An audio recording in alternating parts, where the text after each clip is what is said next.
This is Project Turbo Time, an ECD custom Land Rover Defender 110 built to our client's exact specifications. This project is painted in full gloss Sherwood Green with black accents.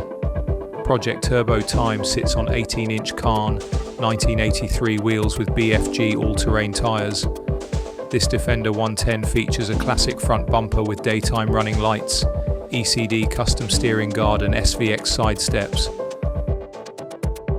On the inside, Project Turbo Time features an Evander wooden steering wheel with all-American gauges, RECARO Orthoped front seats, 60/40 split bench in the mid-row, and 2 forward-facing jump seats in the load area.